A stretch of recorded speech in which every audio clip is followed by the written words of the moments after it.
A man lies on the boardwalk, his limbs bent and neck turned at an unnatural angle.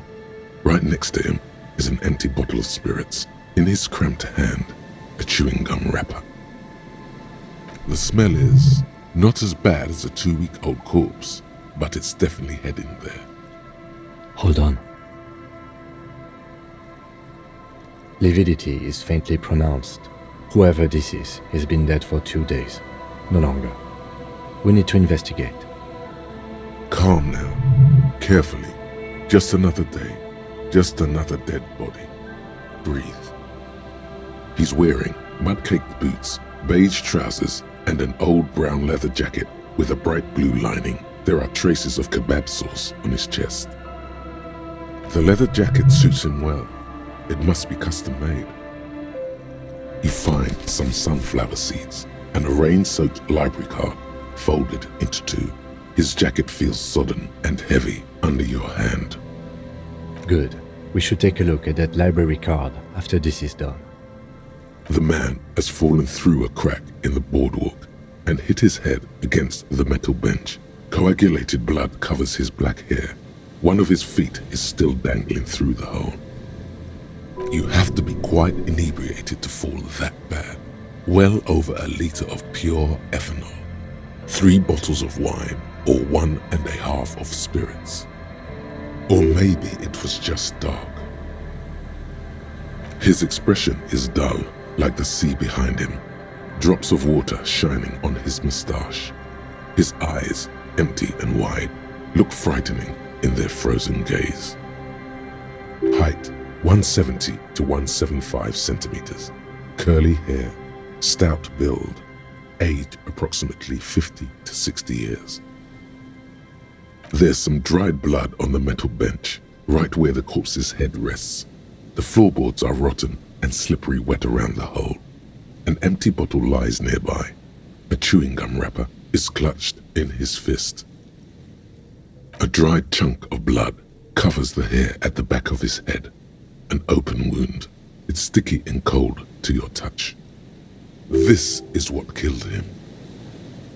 I don't see any other major wounds, do you?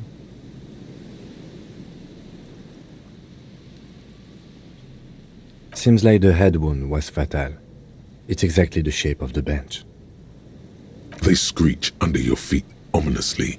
It's hard to say whether the dead man's weight was the cause of the boardwalk to break. It definitely looks fragile. You see waves churning below. Something cracks beneath your feet. He could have easily disappeared into the sea through that hole, and you would have never found him. A .75-liter Tallulah vodka with its cap missing. There's hardly anything left inside. It's mid-market spirits with a slight touch of menthol. The man meant to enjoy himself, have a good time. Tear all around us. I'd prefer if you didn't collect them this time. It's not proper. Rybowski spearmint chewing gum. Green leaves on the cover. The man's mouth is half agape from the terror of the fall. The blackness of death. Stench. You think you see white chewing gum too? He ate the whole pack, right? It's to cover the smell of alcohol before going home. The worst thing is, I've seen it before. Almost the same scenario, even the chewing gum. It's always the same. The entire boardwalk creaks in the wind as you take a step back. Looks like one of the locals. He'd have to know this spot to come here. You don't just walk over here. But that's just a lazy assumption. What do you think? At least this man knew how to party. Imagine the same scene without the bottle. Now that would be just sad.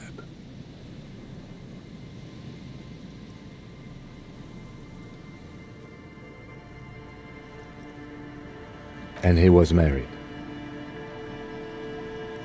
But let's try to not run ahead. For now, all we know is that he's an unidentified middle-aged man found dead on the Martinez boardwalk. Death by misadventure. He slipped and fell through the boardwalk. A truly unfortunate accident. If it wouldn't have been for that bench, he'd be alive.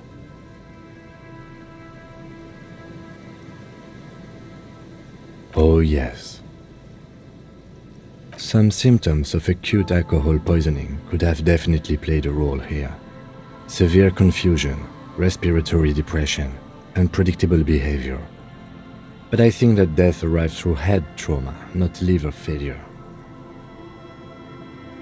No, I don't see anything that points in that direction. For now, let's treat this case as a simple, albeit sad, accident, unrelated to the murder case. Agreed. If this somehow converges later, why not? But keep it simple for now. What about it? The deceased ate some kebab. It's probably from a nearby place, maybe in the box. Sometimes a kebab is just a kebab. They'll seal this place off after the news reaches the coalition officials. I doubt that they have enough resources to actually repair the boardwalk. Not that sealing it off would keep anyone away. All it does is keep the city council's hands clean. It does seem to be a pretty straightforward misadventure, although there's still a question of identifying the body. From where I stand, I can see two options. We either take the case and follow the leads to identify the body on our own, or we report back to the station and leave this for our colleagues to handle. Alright, we should first examine the library card you found. Then we can call the station from my kinema, let them know we are taking the case,